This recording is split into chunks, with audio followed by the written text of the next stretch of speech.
Miércoles 14 de mayo de 2025, ya casi promediando la mitad del quinto mes de este interesante año. Continuamos con nuestros programas diarios de la Fundación Excelencia, Liderazgo y Transformación de la memoria histórica aún no contada del conflicto armado en Colombia. Y el tema que vamos a desarrollar hoy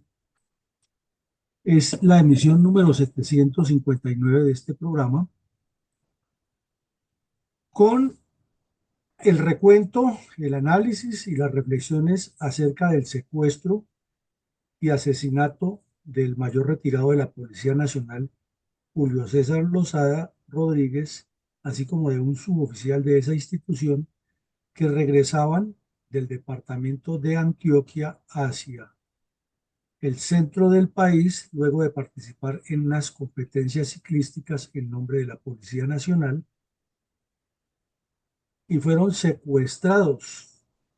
en la autopista Medellín-Bogotá a la altura del municipio de Puerto Triunfo, torturados vilmente y asesinados en lugares apartes y luego arrojados a la vía pública como si fueran cadáveres de animales despreciables. Esto ocurrió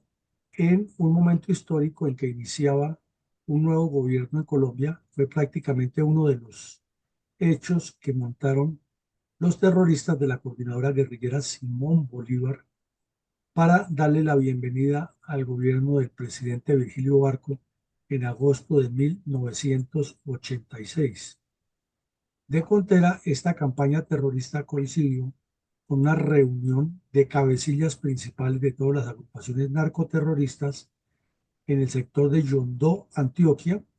donde participaron Pastor Alape, Timochenko, Raúl Reyes, Tirovijo, los cabecillas del ELN, los cabecillas del EPL, los cabecillas del PRT y un grupo terrorista del M-19, entre quienes estaban el terrorista Oti Patiño y la terrorista Vera Grave. Hoy, actualmente, disque jefes de negociación del gobierno con el ELN, como si al país se le olvidara que este par de delincuentes estuvieron sentados en las mismas mesas en las selvas de Yondó, planeando cómo asesinar a los colombianos y el asesinato de este mayor de la policía con el suboficial que regresaban de la competencia ciclística ocurrió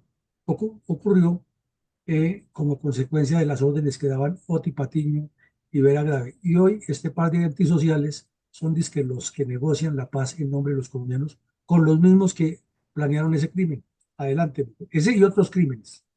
Sigamos, mi coronel. Mi coronel, ¿cuál era la nefasta influencia de la violencia comunista contra el campesinado colombiano? Al inicio del periodo presidencial de Virgilio Barco en agosto de 1986. Pues recordemos que Virgilio Barco le recibe la presidencia a Belisario Betancur. Barco era liberal y Betancur era conservador, simple y llanamente como una desesperación del pueblo colombiano que ante el desgobierno de Belisario Betancur buscaba alguna salida a esta crisis de violencia que se había entronizado en el ADN de los colombianos y en la vida nacional. Eh, el 95% de los noticieros de televisión eran hechos de violencia cometidos por el M-19, las FARC, el EPL, el narcotráfico, los mal llamados paramilitares, el PRT, el ELN. Era aterrador lo que a diario ocurría. Sin embargo, como siempre ha sido el suceso en Colombia,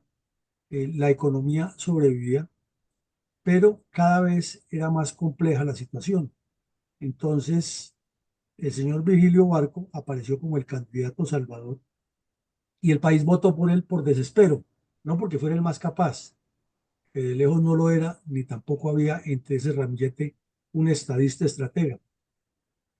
que le diera un rumbo distinto al país. Las fuerzas militares estaban muy mal dotadas. El desgobierno de Betancur había hecho metástasis con la crisis del Palacio de Justicia y de remate había firmado un pacto con las FARC por un año más dentro ya del gobierno de Virgilio Barco sin autorización del nuevo mandatario, pero Belisario Betancur, ansioso del Premio Nobel de Paz y de hacerle daño a los colombianos, como han sido todos esos politiqueros, comprometió a Colombia en un año más disque de diálogos y de cese al fuego con los terroristas de las FARC, que en contraste a esa falta de carácter de Belisario Betancur, entonces replantearon una coordinadora guerrillera que tenían antes solamente con el M-19 y el EPL, y ahora recogieron a todos los grupos terroristas en una nueva coordinadora guerrillera y llamaron Coordinadora Guerrillera Simón Bolívar. Por esa razón, se reunieron en el nororiente de Antioquia, planearon destruir a Colombia y ahí estuvieron los terroristas Oti Patiño, Vera Grave, un tal Raúl del M-19, haciendo, y Antonio Navarro Wolf, otro que aparece hoy con cara de santurrón, planeando cómo destruir a Colombia, cómo causar crímenes. Y uno de los problemas grandes que tenía el país en ese momento era que la violencia en el campo estaba evitando la inversión, tanto que los terroristas y los comunistas hablan de que al campo le falta inversión y que el campo está olvidado, pero si es que ellos asesinando gente y colocando bombas y secuestrando personas e instigando a los campesinos a que se unan al terrorismo, pues jamás van a permitir que el agro se desarrolle. Por ende, en ese momento histórico, los créditos de largo plazo estaban casi suspendidos y aquí le agregamos algo que no lo dice el artículo, pero que lo vivimos por experiencia todos los que estábamos en servicio activo en ese momento. Y fue la constante acción de saqueo por parte de la coordinadora guerrillera Simón Bolívar contra las sedes de la Caja Agraria, hasta el punto que ante la inviabilidad de sostener eso, la Caja Agraria fue cerrando oficinas en diferentes municipios del país. Entonces, era una tormenta perfecta. Los campesinos huyendo hacia las ciudades, los créditos encareciéndose, la violencia en el campo y en las ciudades disminuyendo la posibilidad de inversión. Y sin embargo, Colombia sobrevivía y seguía siendo despensa agrícola, pero se necesitaba unas soluciones diferentes. Y entonces el señor Virgilio Barco propuso hacer un plan nacional de rehabilitación que nos costó un ojo de la cara. Eso es como otro, otro proceso del arrodillamiento de FARC, de Santos ante la FARC en Cuba. Así de costoso fue el plan nacional de rehabilitación del señor Virgilio Barco, que no produjo absolutamente nada. Entonces, cuando el señor de Rux cuenta la historia del conflicto armado en Colombia o la verdad del conflicto armado en Colombia, extrañamente se le olvida esto,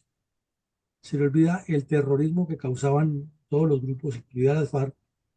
contra la infraestructura agraria en el campo, la casi ausencia de inversión por ese problema, los préstamos que cada vez se hacían más difíciles para quien quisiera invertir en el agro y de remate la constante acción de los terroristas atacando a la caja agraria en todos los poblados y robándose los recursos que tenía, hasta el punto que fueron cerradas muchas sedes de esta empresa y luego hubo que cambiarle de nombre y replantearle los alcances, objetivos y líneas de apoyo a la inversión en el agro. Mucho para analizarle. Lo cierto es que en ese momento la inversión en el campo estaba muy disminuida y se multiplicaba la oleada terrorista de la coordinadora guerrillera Simón Bolívar, de la cual eran muy actuantes, activos y dirigentes los terroristas Oti Patiño y Vera Grave, que hoy a 2025 son los jefes de negociación de Petro con los mismos terroristas que en ese tiempo destruían el país. Adelante, mi coronel. Entonces perdimos otro tesoro en ese barco que se hundió. Exactamente, la caja agraria se perdió por culpa de la guerrilla y el señor de Rux ni lo menciona y de eso que dice que cuenta la verdad. Claro. ¿Cuál fue la primera declaración pública acerca de la violencia comunista contra los colombianos del presidente Barco cuando asumió la presidencia en agosto del 86 y qué tan cierta fue su promesa de paz con los grupos narcoterroristas de la coordinadora guerrillera Simón Bolívar? Eh, Mucho también para hablar de esto, porque es que la historia de la violencia en Colombia no puede resumirse, como la plantean algunos, entre un problema entre guerrillas y ejército o policía o fuerzas militares, y que la paz es un problema entre el presidente y los jefes de la guerrilla y punto, y el resto de colombianos estamos ahí sin que nos afecte. No, tiene un mar de fondo y tiene una realidad y es nuestro karma, es lo que no nos deja desarrollarnos como país y no permite que nuestra potencialidad agropecuaria, ni minera, ni de investigación científica, ni de explotación adecuada de las corrientes hídricas y de los recursos naturales se dé de manera científica y sostenida. En la campaña presidencial, ya lo dijimos, la gente votó por Barco no porque tuviera un programa de gobierno estructural y estratégico, ni porque fuera un estadista transformador. Simplemente votó por Barco para castigar al Partido Conservador por ese pésimo y cantinflesco gobernante que había puesto, que era Belisario Betancur, al punto que la gente decía que al municipio de Yamagá le han puesto una cerca para que no se volviera a salir ningún personaje descriteriado como Belisario Betancur a causarle daños al país. Pero comenzó el gobierno de otro que muy pronto, que tenían razón quienes decían que le iban a dar el premio Nobel de Física porque era el único barco que vivía en la Luna. El señor Barco vivió muy alejado de la realidad. Sin embargo, hoy vemos que canales como Caracol le hacen homenajes y lo presentan como el gran estadista, porque en los organismos multilaterales le impusieron que declarara la Amazonía como una reserva mundial y eso venía en curso desde hacía rato, y él lo hizo, y entonces con ese cuento le dan la vuelta de que es el gran estadista que gobierna Colombia, y porque al final de su lamentable mandato toleró la supuesta desmovilización del M-19 y toleró también que se promoviera una asamblea constituyente, que era impulsada por el Partido Comunista y sus brazos armados. Entonces, con ese cuadro, el señor Virgilio Barco subió a la presidencia con el cuento de que tenía un plan nacional de rehabilitación, para lo cual destinó una tonelada de billetes de la más alta denominación y nombró a varios politiqueros, entre ellos Carlos Osa Escobar y Álvaro Leiva Durán, para que le ayudaran a dinamizar el Plan Nacional de Rehabilitación y los contactos con los grupos terroristas. Y más o menos en la mitad de su mandato apareció otro politiquero de nombre Rafael Pardo Rueda, quien terminó siendo la estrella porque era la cuota de César Gaviria y de Luis Carlos Galán en, en ese malemán de intereses para seguir aprovechando el tema de la paz en favor de Colombia, pero en realidad era a favor de ellos. Lo cierto es que subió a la presidencia y no ha presentado ningún plan de paz concreto. Entonces, eh,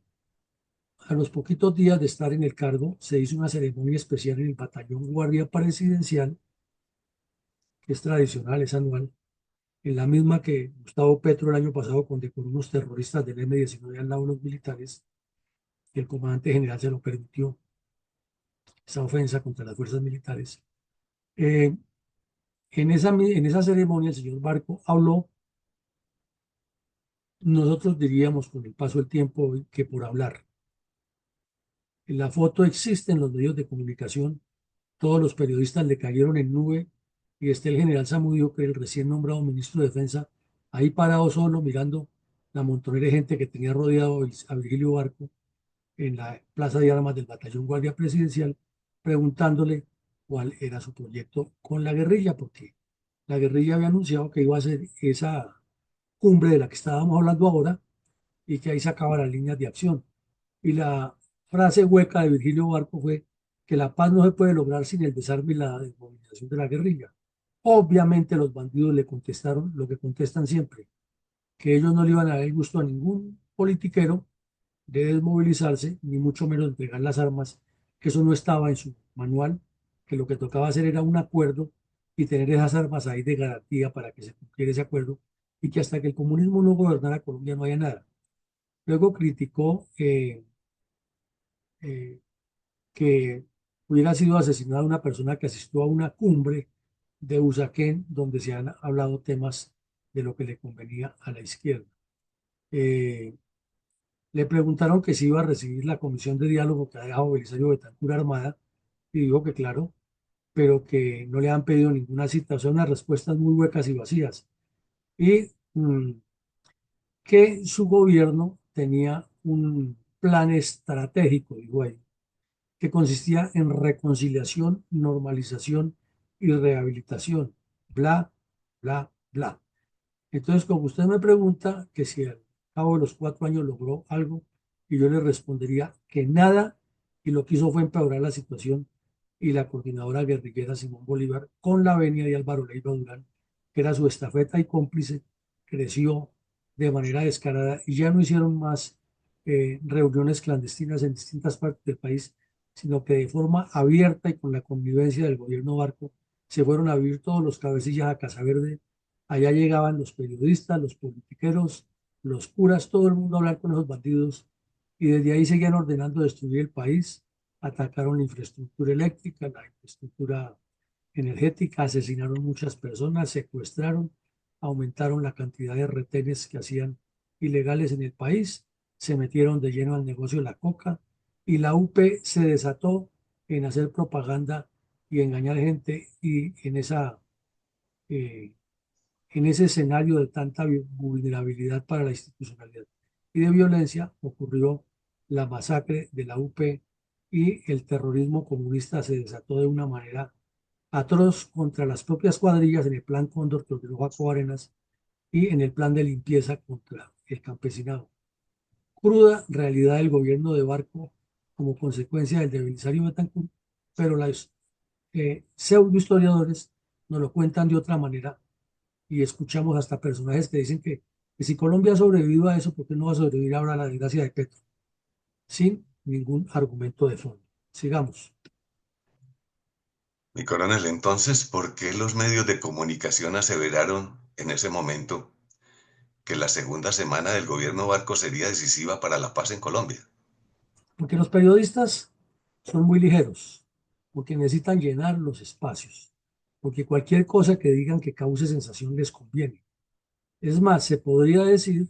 que toda esa politiquería que utilizan hoy los candidatos y los que están en el ejercicio de estar generando una noticia sobre otra noticia es producto de la misma dinámica que los medios de comunicación llevaron el ejercicio de la política. Entonces, después de esas declaraciones de Barco, pues intervinieron todas las bancadas, estaban estrenando gobierno, eh, la coordinadora guerrillera seguía creciendo y anunciando terrorismo. La UP, que había iniciado en el desgobierno de Belisario Betancur, ahora aparecía como el partido que encarnaba las transformaciones sociales. Sujetos como Alfonso López Miquelsen volvían a hacerles coquitos. Eh, el dirigente nacional del Partido Liberal, que era Miguel Pinedo Vidal, quien después terminado años después investigado en un poco de cosas oscuras, era uno de los críticos al proceso de paz que se adelantaba ya con los bandidos. Cada quien hablaba, pero la UP inmediatamente anunció que estaba replanteando hacer un nuevo partido y que exigía diálogos directos, oiga bien, diálogos directos con el ministro de Defensa y con el gobierno nacional para que les garantizaran que no los iban a matar nada más y que Belisario había dejado el camino abierto para un plan de paz que tenía que ser continuado por el gobierno Barco. Y entonces él hablaba con la reconciliación y la rehabilitación y nombró al señor Carlos Sosa Escobar como jefe de ese plan. Y el primer fiasco de eso es que este sujeto era un marihuanero consumado y en el aeropuerto del Dorado, en una requisa, le encontraron un montón de marihuana, más de lo que permitía la dosis personal, lo cual ya era para haberlo detenido, pero como era el comisionado de paz, antes salió regañando a todo el mundo y contestó abiertamente, yo me meto mis barullos y qué. Y entonces el país terminamos debiéndole al señor, al marihuanero que nos goberna, que nos representaba. Imagínense ustedes un drogadicto en una traba de esas, negociando con los bandidos o desarrollando dizque, los planes de PNR para combatir el narcotráfico, entre otras misiones. Eh, la política exterior influía mucho, esos errores que ha cometido Belisario Betancur, que andar buscando premios Nobel de Paz estaba de moda. Los escritores de izquierda encabezados por García Márquez atacando al gobierno o atacando al establecimiento, mejor más que al gobierno. Y los periodistas hablando por hablar. Entonces ya en la segunda semana daban por sentado que en esa semana se resolvía la paz en Colombia. Qué ilusos, qué desinformadores, pero aquí tenemos la prueba. Tampoco vemos en ninguna parte del informe del señor de Rux que cuestione ese papel combustible de la prensa para la violencia y la doble moral o triple moral o múltiple moral del Partido Comunista, reacomodándose con sus brazos políticos y armados en cada periodo presidencial, como en este caso con la UP. ¿Cuál fue una de las escabrosas noticias del narcoterrorismo comunista contra Colombia durante esa primera semana del convulso y violento periodo presidencial de Virgilio Barco? El 15 de agosto de 1986, eh, cuando apenas se cumplía una semana de ascenso de Virgilio Barco al poder, y cuando los medios de comunicación especulaban y que la semana clave para la paz y que ahora sí viene la paz y los bandidos por medio de sus brazos políticos haciendo todo tipo de morisquetas y figuras para poltronarse, el Departamento Administrativo de Seguridad DAS encontró tres fosas comunes en el área rural del municipio de Suaita, Santander, en una finca que se llama Las Gaviotas de la vereda La Guadita, en el corregimiento de San José de Suaita. Estas personas correspondían a los nombres de Julio Garcés Saavedra, Joaquín Garcés Saavedra, Rosa Saavedra de Franco, Marco Tulio Suárez, Lisandro Franco Saavedra y Luis Sáenz. Eh, todos estos eran campesinos de la región, como se nota por los apellidos familiares, 6 personas de las mismas familias, que fueron secuestrados, torturados y extorsionados por bandidos de las FARC en abril de 1985 en esa región. Estaban desaparecidos y los campesinos habían puesto las quejas ante las instituciones del Estado, eh, la Dirección Nacional de Instrucción Criminal, que era la que hacía el trabajo de CTI de hoy en día de la Fiscalía, estaba haciendo las pesquisas e investigaciones hasta que el DAS, que era la entidad que había asumido ese caso, encontró las fosas por un trabajo coordinado con campesinos de la región. De manera increíble, el señor Virgilio Barco, el señor Álvaro Leiva Durán y todos sus coequiperos de la farsa de la paz se quedaron callados, no le dijeron nada a las FARC, y esta es una masacre atroz y horrible perpetrada por esos delincuentes que nunca salió en los medios de comunicación, ni se demostró que mientras en el desgobierno de Belisario Betancur hablaban de la paz, Jacobo Arenas y Tiro Fijo, por medio de su concubina Sandra Ramírez, le ordenaban a las cuadrillas que cometieran todos estos crímenes. Hoy la señora es senadora, defensora de derechos humanos, y cada vez que la entrevistan habla de defender a los pobres y a los campesinos. Y nadie le cuestiona que era quien tramitaba todas las órdenes para estos asesinatos y quien felicitaba a los bandidos cada vez que informaban que habían consumado estos crímenes. Virgilio Barco cayó y por callar las FARC siguieron creciendo. Y desde luego que el señor de Rux tampoco menciona estos hechos en la verdad que dice contar. Mi coronel, ¿cuál fue la escandalosa revelación de la perversa intención de los grupos narcoterroristas y comunistas de la coordinadora guerrillera Simón Bolívar mediante comunicado de incitación al crimen generalizado y firmado por varios terroristas de diversas agrupaciones criminales, entre quienes estuvieron Antonio Navarro, Oti Patiño y Vera Grave, especialmente los dos últimos, quienes actualmente son parte de los negociadores de paz del mandatario Gustavo Petro, quien para la época de ese comunicado también era terrorista del M-19. Pues el mismo día que el DAS encontraba las fosas comunes de los campesinos masacrados por los bandidos de las FARC en Suaita, Santander, ese mismo día, eh, 6 terroristas de la coordinadora guerrillera Simón Bolívar, entre quienes estaban los dos que menciona usted, Patiño y Vera Grave, anunciaron cerca de Anorí, Antioquia, lo que habían acordado en, el, en la cumbre terrorista que hicieron en Yondó, que tampoco es lejos de Anorí. Obviamente, los periodistas que publicaron ese comunicado desde la clandestinidad se autosecuestraron. Eran 3 periodistas que han ido a esa cumbre y estuvieron todo el tiempo en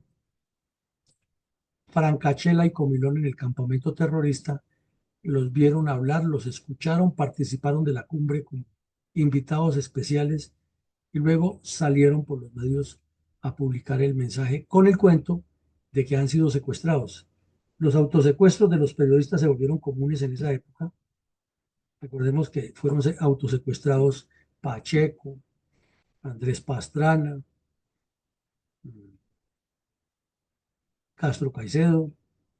y un poco de periodistas sin ninguna trascendencia eran autosecuestrados y luego aparecían que la guerrilla los había secuestrado para enviar un comunicado. En ese momento, la coordinadora guerrillera publicó por estos bandidos un mensaje que si el señor de Rux contara la verdad, hoy Vera Grave y Oti Patiño no estarían de negociadores de paz. Y si el Congreso de la República tuviera el mínimo asomo de carácter, también le pondría contra la pared a Gustavo Petro, como tiene esos terroristas ahí dirigiendo dizque, el proceso de paz. Y dijeron clara y abiertamente que ellos no iban a parar el secuestro, que se negociara lo que se negociara, los grupos terroristas en Colombia seguirían eh, secuestrando para supuestamente financiarse, porque no tienen nada de qué, siendo que tenían el narcotráfico, la minería ilegal, la extorsión, blanqueo de dinero en el exterior y otros recursos ilegales, desde luego. Y nombraron entre quienes delegó ese grupo terrorista para dar esa declaración, estaban Rosenberg Pavón, Oti Patiño, Vera Grave, Afanio Parra. Este Rosenberg Pavón era el terrorista que había dirigido el secuestro de los diplomáticos en la Embajada Dominicana unos años antes. Estuvo el cura Pérez, estuvo Gavino, estuvieron los dos cabecillas principales del EPL, estuvo un bandido Sergio Sierra y otro Ignacio Arbeláez de un grupo que llamaba el MIR, que en breve se unió con el ELN y formaron la Unión Camilista. Estuvo otro terrorista que fue muy conocido en los años 70, eh, Gabriel Borja y Pablo, y acompañado otro de Pablo Tejada. Síntesis, se burlaron del país y el señor Vigilio Barco con su promesa de un día antes que iba a someterlos y que si no entregaban las armas no había ninguna negociación de paz, ya cambió de tercio y entonces la famosa Semana para la Paz, crucial para la paz que dieron los periodistas fue la continuación de la falta de carácter y de foco de los gobernantes frente a esa violencia que hoy sigue tan vivita como en esa época. ¿Cuál es la importancia geoestratégica de la autopista Medellín-Bogotá? ¿Y por qué los terroristas de la coordinadora guerrillera Simón Bolívar, especialmente los delincuentes del ELN, utilizaron esta vía durante más de 2 décadas para causar zozobra y terror en la región?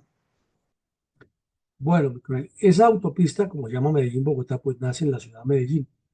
Si se mira de allá para acá, si se mira de aquí para allá, pues nace en Bogotá. Aquí la vemos que hoy tiene 2 ramales muy importantes. En esa época tenía uno solo, que es este que estamos presentando con el cursor. Nace en la ciudad de Medellín, sube a Bello y desciende luego por la cordillera central hacia el Valle del Magdalena, va descendiendo, descendiendo y pasa por varios municipios, por San Luis, por Cocorná, por el Santuario, hasta llegar a Puerto Triunfo, Antioquia. En ese tiempo no estaba construido este ramal del norte. Luego siguiendo la margen oriental del río Magdalena y occidental de la cordillera oriental, mm, iniciaba un recorrido hacia el sur o inicia un recorrido hacia el sur hasta el municipio de Guaduas. En Guaduas inicia un ascenso y un descenso hacia Villeta y entra por el suroccidente de Chía a la capital de la República por la calle 80. Esa era la ruta de la autopista Medellín-Bogotá o entraba también directamente por la autopista norte de Bogotá hasta el centro de la ciudad. ¿Por qué el ELN se ensañó sobre este sector? En la clave de los documentos que manejaba la cuadrilla Calvaliro Buitrago la llamaban la culebra, porque como es como una culebra, es como una serpiente sobre la vía, así la denominaban en clave. Y decidieron que, por ejemplo, el municipio de San Carlos, el de Granada, que queda al occidente de San Carlos, y el municipio de San Luis, que queda también al occidente de San Carlos y sur de este municipio,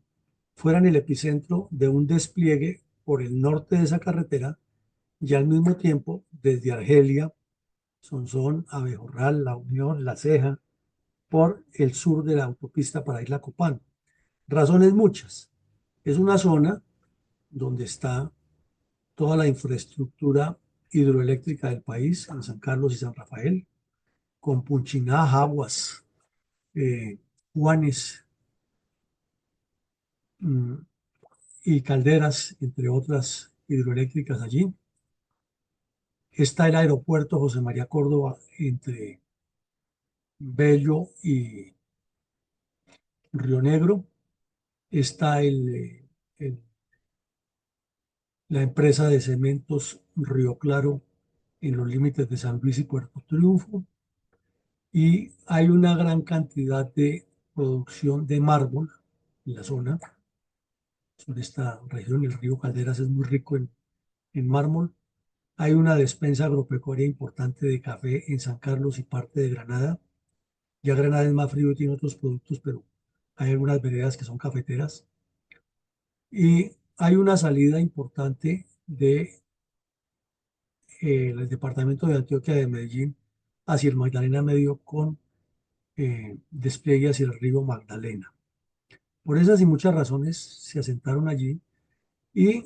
utilizaron la carretera para salir a hacer lo que llamaban las campañas armadas. Y las campañas armadas consistía en que habían colocado una serie de milicias bolivarianas a lo largo y ancho de la carretera y como ahora era coordinadora guerrillera Simón Bolívar, entonces actuaban en grupo, en manada y eventualmente cometían actos terroristas como ya lo vimos hace un tiempo aquí, el asalto terrorista al cemento Río Claro y la constante presencia en la autopista sorpresiva a cualquier hora del día o la noche en diferentes puntos salían, montaban retenes, cerraban la vía con tractomulas que atravesaban a todo vehículo que llegaba, lo bajaban los ocupantes, si eran militares los asesinaban o policías y si eran civiles les robaban todas sus pertenencias y los extorsionaban y luego pintaban las tractómulas con mensajes del ELN,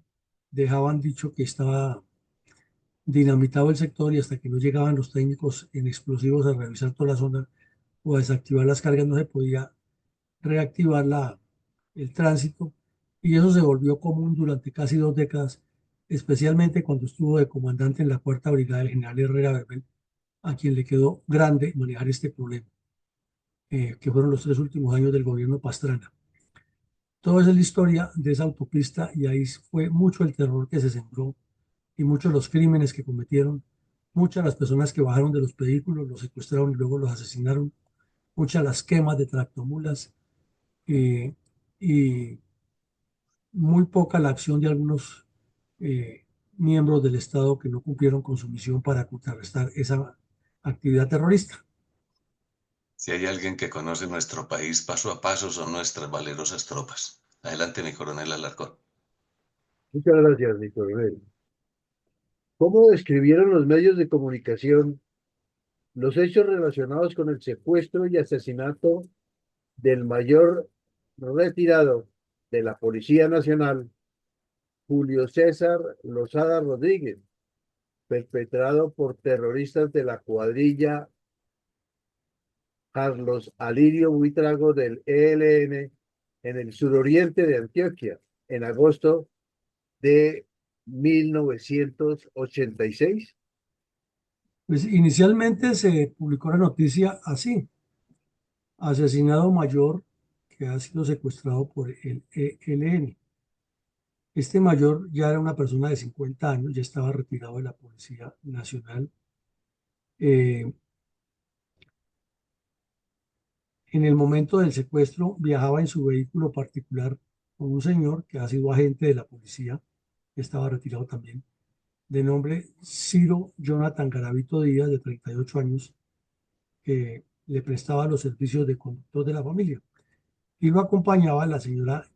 Yerma Naus, que era la esposa del oficial. Ellos venían de una competencia ciclística en un vehículo particular, también venía en un bus, venía también un suboficial de la policía que había participado en esa competencia ciclística en Medellín. Ellos habían representado por aparte a la Policía Nacional, pero eran dos miembros de esa institución. Cuando fueron sorprendidos por un retén que montaron los bandidos a la altura del municipio de Puerto de Triunfo, en la zona rural obviamente, y la autopista Medellín-Bogotá, y cuando los identificaron que eran policías, a los dos los bajaron de los respectivos vehículos y se los llevaron secuestrados y le dieron a la señora y al conductor del vehículo, que después sabrían resultados porque los iban a investigar. Y en la investigación que hicieron, decidieron asesinarlos. El primero que apareció asesinado fue el mayor, torturado, casi desnudo su cadáver, y lo tiraron cerca de un estadero que se llama Los Arrieros, que existe ahí en la vía Medellín-Bogotá. Obviamente los moradores de la región pronto avisaron a las autoridades. La señora y el conductor, que no se han movido de la zona, se han quedado en uno de los hoteles por ahí cerca, inmediatamente asistieron al sitio e identificaron el cadáver del oficial. Y a los pocos días apareció también asesinado el suboficial que había participado en la competencia ciclística. Con el paso del tiempo, en entrevistas a terroristas de la cuadrilla Carlos Alirio Buitrago, contaron cómo había sido, quiénes lo habían cometido, cómo se había hecho el procedimiento y cuáles eran los planes que tenían y qué otras acciones hicieron. Ese mismo día volaron unas torres de energía que comunicaban a la empresa Río Claro, porque esa empresa, fabricante de cementos, no les estaba dando dinero a las extorsiones que le exigían. Entonces dinamitaron las torres y paralizaron la producción de la planta, que dejó de producir 1.200 toneladas de cemento por día durante las 2 semanas que estuvo parada debido a la acción de los terroristas. Eh, Fue un hecho que causó conmoción ahí en la región, pero los medios de comunicación, además de este reporte que está aquí, que lo publicaron como una corresponsabilidad de la oficina de redacción de Medellín, nunca más hablaron de eso y pasó al olvido. Pero hoy que estamos reconstruyendo la memoria histórica, traemos a colación el asesinato del mayor Lozada Rodríguez y del suboficial de la Policía Nacional que participaba en la competencia ciclística, que fueron secuestrados. Al mayor lo identificaron porque llevaba un revólver. Inmediatamente entraron en sospecha que era un militar o un policía, y a punta de tortura lo hicieron confesar quién era. Naturalmente la señora y el conductor no dijeron que era un oficial de la policía, porque pues hubiera sido de una vez ponerle la lápida al cuello ahí en ese momento del secuestro, pero después de torturarlo comprobaron quién era y por eso lo asesinaron. Y por la misma razón asesinaron al suboficial, porque comprobaron que estaban coligados y venían de la competencia de ciclismo allá. Eh, Por esa época era muy común el reclutamiento de jóvenes, sobre todo de niños. Había un bandido de quien ya hemos hablado aquí varias veces que le decían Palizada, que ha creado un comando independiente revolucionario del ELN, que luego se fusionó con ese grupo, y todo era integrado por niños de 13 a 15 años. Tampoco nos lo cuenta el señor de Rux en su historia. Adelante, mi coronel. ¿Qué acciones criminales cometían, entre tanto, los bandoleros de la coordinadora guerrillera Simón Bolívar en otras regiones del país, con la connivencia descarada de sus padrinos políticos en la legalidad? En Mulaticos, una zona rural de Necoclí, ese mismo día terroristas del EPL asesinaron a un soldado del batallón Voltígeros en una emboscada mientras esa unidad estaba haciendo un patrullaje contra esa cuadrilla en esa zona. En Boyacá, en las minas de Esmeraldas, fueron asesinadas 7 personas en una vendetta de narcotráfico, Esmeraldas y con ya evidente presencia de la cuadrilla 12 de las FARC en esa zona buscando réditos. En Cumbal, Nariño,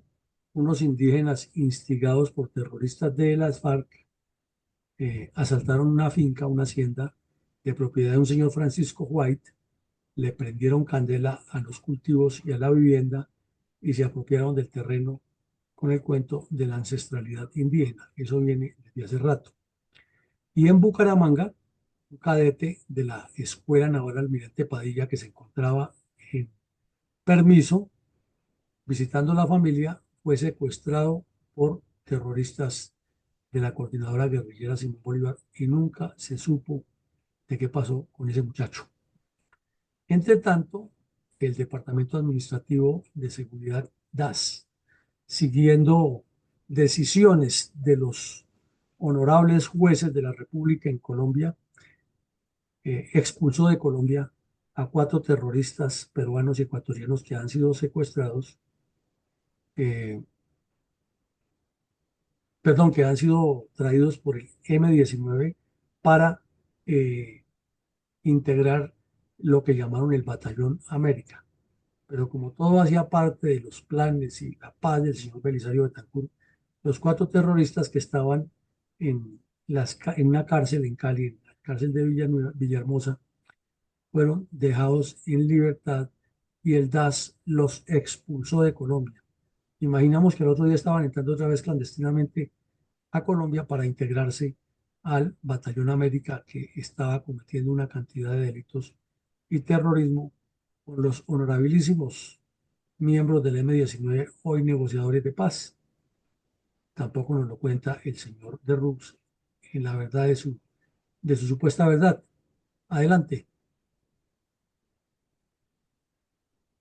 ¿Por qué fueron detenidos en Medellín por la policía 3 periodistas que habían ido al nordeste antioqueño a hacer reportajes a los terroristas de la coordinadora guerrillera Simón Bolívar?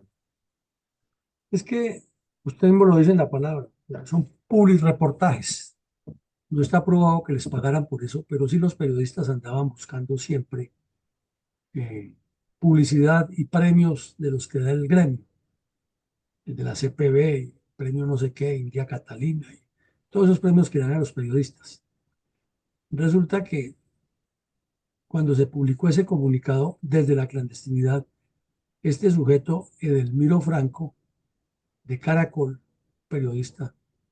de Caracol, perdón, José Domingo Bernal de Caracol, fue localizado en el terminal de buses de Medellín y fue capturado por la policía y le decomisaron lo que tenía. Entonces, en el momento en que fue capturado, aparecieron los otros 2 que andaban con él por allá, de cómplices de la guerrilla, haciendo ese autosecuestro y publicidad, y los 3 pasaron a órdenes de un juzgado. Naturalmente, en breve los dejaron libres, pero se les decomisó el material que llevaban, que grabaciones y videos y audios y libretas de apuntes de todo el buen trato que les han dado los guerrilleros en el secuestro, y allí se terminó de aclarar todo lo que decían estos terroristas, quiénes habían participado, en qué sector había sido. Eh, la periodista Gladys Mogollón, que también apareció ahí, eh, fue la más visible en esa captura. Y la policía decomisó 7 cassettes. Imagínense todo lo que había grabado ahí. Una grabadora de audio, cámaras fotográficas con rollos, mapas, y todo eso fue entregado a la justicia para que hiciera la investigación. Infortunadamente no quedó en manos de las fuerzas militares todo ese material para haber determinado mucha más información, pero así como eso, en el búnker de la Fiscalía y en los archivos de los juzgados en Colombia hay centenares de folios, miles, millones, diría yo, de folios, de documentos, de pruebas, de cassettes que nunca se han escuchado, de audios, perdón, de videos que nunca han sido vistos y de otras pruebas de todo lo que ha sido el terrorismo comunista contra Colombia, que al desentrañar todo eso saldrían centenares de volúmenes gruesos con toda la historia de lo que ha hecho el terrorismo comunista contra Colombia. Y coronel, ¿qué actividades de beneficio comunitario realizaba el Ejército Nacional de manera paralela a las operaciones militares? Pues en el gobierno de Belisario Betancur se creó el Plan Camina, que fue una buena iniciativa del Ministerio de Educación de multiplicar la presencia de la alfabetización en todas las regiones y de muchos adultos mayores que de manera increíble estábamos ya a 15 años de entrar al siglo XXI y en Colombia había una gran cantidad de adultos mayores completamente analfabetos. Y también había pues personas de todavía en edad potencialmente productiva, especialmente en el gremio de la construcción y del agro, del transporte de carga, que no sabían leer ni escribir. Y también muchos niños sin acceso a los centros educativos. Es que si uno revisa esos datos, esos problemas en el agro para la inversión y falta de educación, resulta que Colombia es de vocación agropecuaria. ¿Cómo estaríamos entonces? Y esa es nuestra realidad. Entonces el Ejército Nacional, por medio de los departamentos 5, que era de relaciones con la comunidad, ahora le tienen otro nombre, de acción integral, pero es lo mismo, se vinculó de lleno a una cantidad de actividades, tanto de alfabetización como de cultura ciudadana. Y en las principales ciudades, los batallones con sede en esas unidades, en esas ciudades, en esos poblados, además de estar dedicados de lleno a la misión propia que era la lucha contra el terrorismo urbano, dedicaban jornadas completas a organizar parques, a tareas de acción comunitaria, jornadas de acción cívico-militar, a educar a las señoras sobre temas de planificación familiar. Iban muchos funcionarios que nunca han ido por allá de Provida y de estamentos del Ministerio de Salud a ilustrar a esas señoras. Fue el Ejército Nacional una de las primeras entidades que coordinó con el Ministerio de Salud y el Instituto Nacional de Salud unas jornadas masivas de vacunación y de citologías para las señoras y exámenes para cáncer del seno, porque esa gente de esos sitios no tenía acceso a nada de eso, era una gran novedad. Todo eso lo hizo el Ejército Nacional y se olvida todo el sacrificio de los soldados. Aquí en Bogotá, con ocasión de que se había realizado la visita del Papa, el Ejército Nacional participó en mucha actividad de embellecimiento de la ciudad. La carrera séptima fue pavimentada porque era una trocha. Después de pasar de la calle 140 en adelante, eso era una trocha completa y se pavimentó hasta salir allá al cruce en la vía para Chía. Eh, los planes de alfabetización produjeron mucha desanalfabetización en las capitales. Fue un programa muy interesante que comenzó en el gobierno, en el mandato del general Landazábal, y se prolongó hasta finales del gobierno de Barco, pero pues ya se entró en el cuento la coordinadora guerrillera y ya los alcaldes de las principales ciudades estaban empeñados en las elecciones del 90 y todo eso se fue quedando igual que el Plan Lazo en el olvido. ¿Cuál era la conducta de los dirigentes políticos habilidosos para ocultar sus intereses personales con el argumento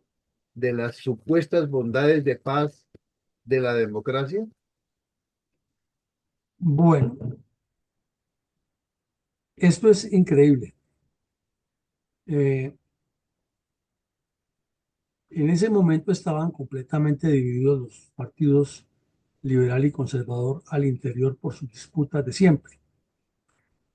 Había discrepancias entre partidos y discrepancias dentro de los partidos entre ellos mismos. Había un politiquero descompuesto que tiene el récord de haber estado una gran cantidad de periodos en el Congreso de la República, un tal Gerlain de la Costa, que su final llegó con el escándalo que se armó con una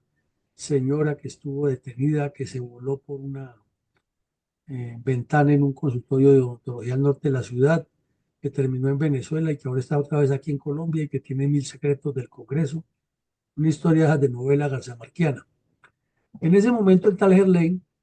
era el gamonal del Partido Conservador, era el Roy Barreras del Partido Conservador de esa época. Y este sujeto, en medio de toda esa violencia y de todo lo que estaba pasando en el país, en lugar de concitar esfuerzos para reconstruir a Colombia, pues, ¿qué le interesaba si ahí estaban las fuerzas militares para que no solamente combatieran los bandidos, sino que cumplieran las funciones que les correspondían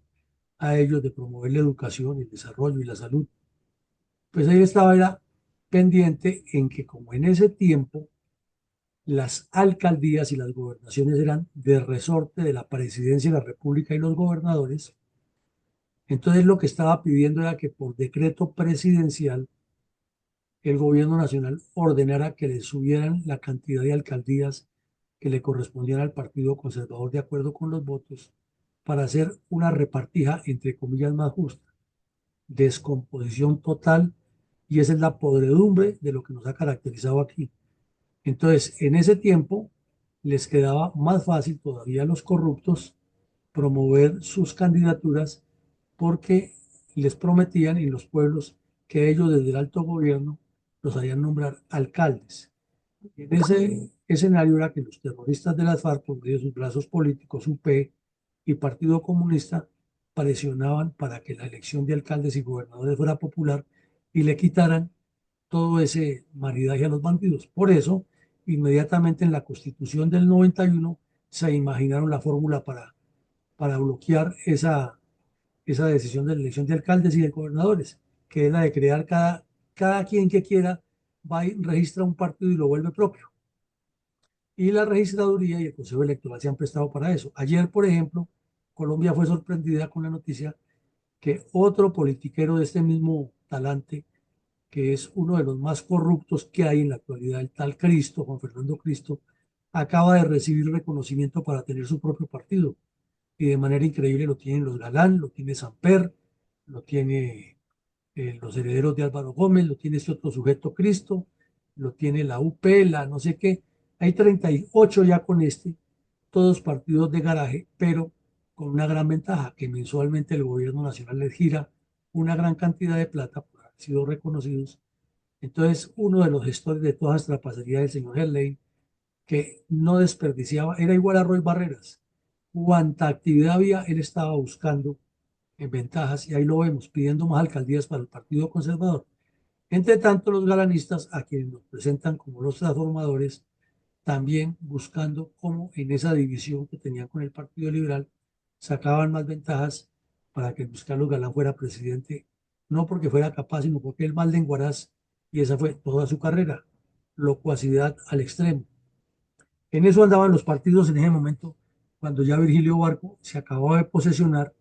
y hablaba de hacer una paz con rehabilitación y reconstrucción de la vida nacional. Mi coronel, con reverencia, admiración y absoluto respeto por todas las víctimas del terrorismo comunista contra los colombianos, en este caso específico de los crímenes ordenados por el Partido Comunista y cometidos en su nombre por las cuadrillas de la coordinadora guerrillera Simón Bolívar a finales de la década de 1980 y comienzos de 1990.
Tiene credibilidad y futuro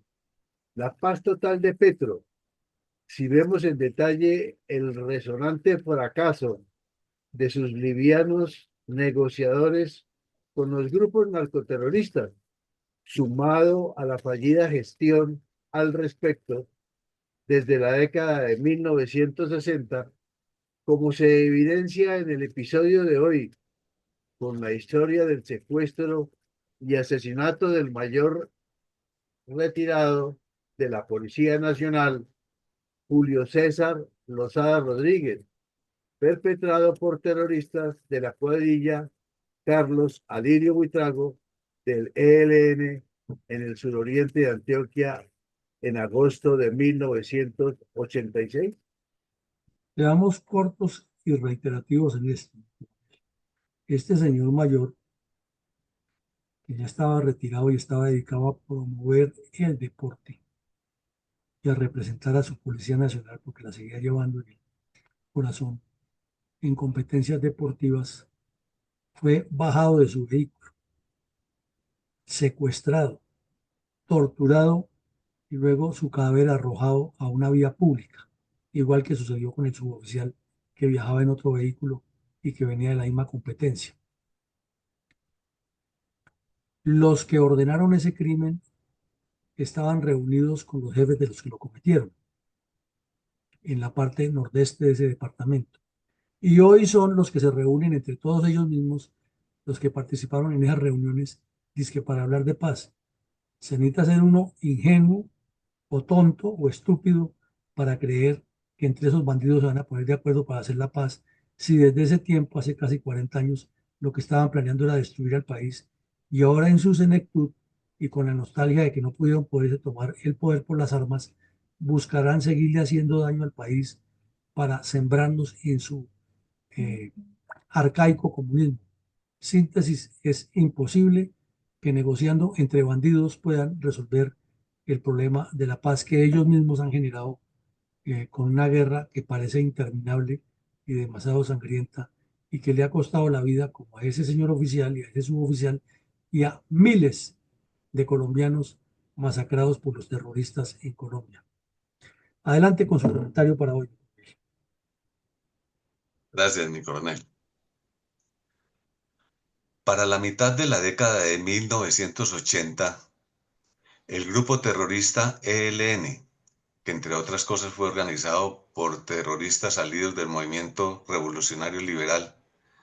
que fue también organizado por el gamonal Alfonso López Miquelsen. Esa pandilla de terroristas había tomado mucha fuerza y mucha influencia en el oriente antioqueño. Ese proceso de adoctrinamiento ideológico en la región provenía desde sus comienzos del adoctrinamiento comunista promulgado por el sacerdote Bernardo López Arroyave, quien fue el creador de la cuadrilla Carlos Alirio Buitrago, y que sembró de crímenes y muertes toda la región. Por ese motivo, el ELN practicaba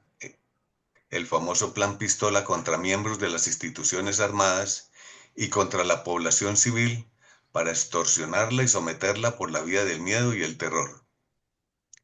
Esa región se convirtió en una gran fuente de financiación ilegal a través del robo y los retenes ilegales, porque a través de ella se construyó la carretera entre la ciudad de Medellín y Bogotá. Una de las personas que más se empeñaron en combatir el terrorismo contra la población civil fue el señor mayor de la Policía Nacional, Julio César Lozada Rodríguez, un heroico oficial que fue secuestrado y asesinado junto con un compañero suboficial en total indefensión en venganza por su dedicación y entrega a defender al pueblo colombiano. Por supuesto que este sacrificio no fue plasmado en el informe de la verdad del jesuita Francisco de Rux, porque por sus simpatías con la perversa ideología del comunismo y del socialismo mundial, le causaba inconvenientes el dejar en evidencia tal crimen, puesto que esa misma organización fue dirigida por su máximo cabecilla, el criminal sacerdote español Manuel Pérez, y también por empatía institucional de la Iglesia Católica, que podía dejar en evidencia la participación de sus colegas prelados, como lo fueron no solo Manuel Pérez, sino también Bernardo López Arroyave, así como de bastantes otros miembros de la Iglesia Católica y sucesos que aún no han sido confesados dentro del proceso de alcanzar la paz, para la cual el presidente Juan Manuel Santos nombró a Francisco de Ruz como jefe de la comisión relatora del supuesto informe de la verdad, pero que quedó francamente corto. De tal manera que es necesario no solo dejar en evidencia el sacrificio del mayor Julio César Lozada por la patria, sino también la omisión con la que se pretende dejar impunes los crímenes del ELN, quien, auxiliados ideológica y operativamente por prelados católicos, llegaron a la comisión material de dichos crímenes, y el de muchos colombianos inocentes que han sido víctimas del terror comunista. Por esta razón, la Fundación Excelencia, Liderazgo y Transformación en el día de hoy hace honor tanto a la verdad como a la entrega de sus mejores hombres. Muchas gracias, mi coronel. Bueno, muchas gracias, mi coronel. Tiene usted razón en lo que hace de la referencia al ELN y su mentalidad morbosa y la debilidad de carácter de Santos, que no es otra que la repetición de todo lo que han hecho los anteriores, porque en realidad a ellos no les ha interesado que haya una paz real en Colombia, ni desmovilizar los bandidos, ya que se les convierte al final como en una forma de hacerse visibles y tener la opinión pública ocupada, porque no tienen programas de gobierno, no tienen proyectos de larga data. Y encuentra uno analistas, entre comillas, que se enfocan es en la politiquería y en lo que le conviene al mandatario de turno y no lo que necesita Colombia. Por ende, es muy difícil que haya paz. Esta noche continuaremos con nuestras actividades académicas de análisis, de formación de estadistas, estrategas, y mañana llegaremos a otro episodio más de la memoria histórica aún no contada del conflicto armado en Colombia, con miras a completar nuestra meta de 1000 programas y continuar. Un feliz día para todos, que Dios nos siga bendiciendo y acompañando, porque estas verdades existen las pruebas, pero falta ponerlas en blanco y negro permanentemente. Gracias, mi coronel.